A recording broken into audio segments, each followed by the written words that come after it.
The Holy Spirit told me to testify again because there are always newcomers in the church. And I'd like to testify to give honor and glory to the Lord.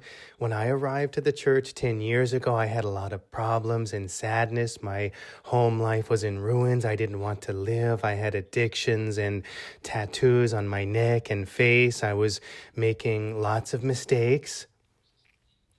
I felt like I was living a nightmare, but the Holy Spirit made me many promises that He would help me remove my tattoos, that I would be studying and working, that He would restore my home life and help me change and bless me spiritually. For 6 years, I've been removing the tattoos through laser treatments. It's been totally free. Soon I'm going to graduate from college with a degree in construction engineering. And at the same time, I've been working as an assistant project manager on airports, roads, and bridges.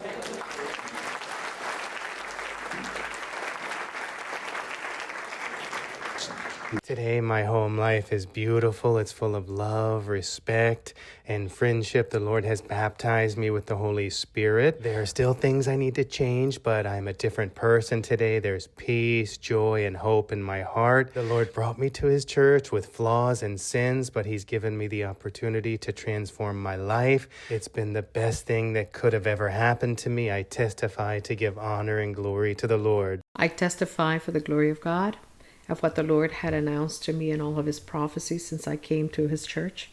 I came to church when it was first initiating in Popotla, the city of Mexico. I came in a wheelchair. I was mute, deaf, blind, disabled. I was a vegetable.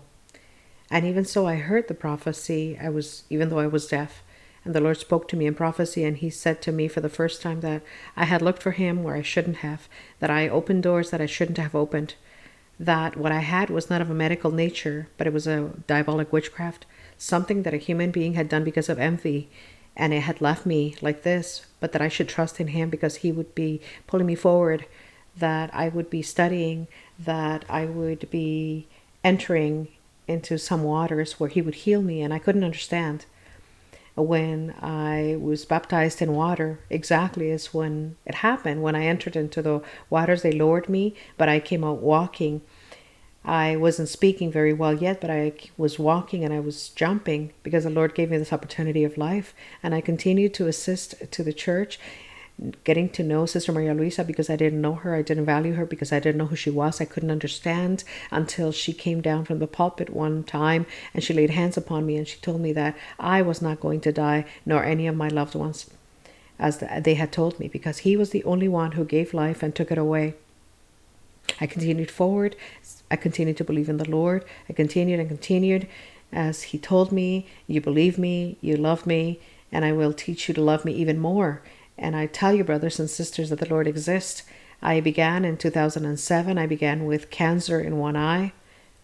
And I said to the Lord, Lord, if you are with me, you will heal me. You will deliver me because you are my God who gave me life to continue forward, to continue to work, to continue with life. And it was so that I have been these years living a cancer after a cancer or surgery after surgery. I even had my intestines coming out. They were terrible pains. And I even had an infection of the pancreas. That was very strong infection, and my tumors burst, and they had to do a cleansing of the lungs. They had to do and cleanse everything, and terrible pains. I couldn't understand, and I said, Lord, but you are my divine doctor. You exist. You told me that you would give me life, and I am in your hands, O Lord, and you have allowed me to live until this moment. These pains were dissipating. The pains started to go away, and they continued to do surgery after surgery. And once again, my intestines were coming out. The pancreas was infected again. There were incredible pains, and they had to remove my gallbladder. And I said, Lord, I don't want this anymore. It's not my time. Take me with you. I cannot withstand these pains. And He would say to me, you are a courageous woman, and you will continue forward, because wherever you stand, you will be the light that will shine all of those who will come to my courts. And He pulled me forward.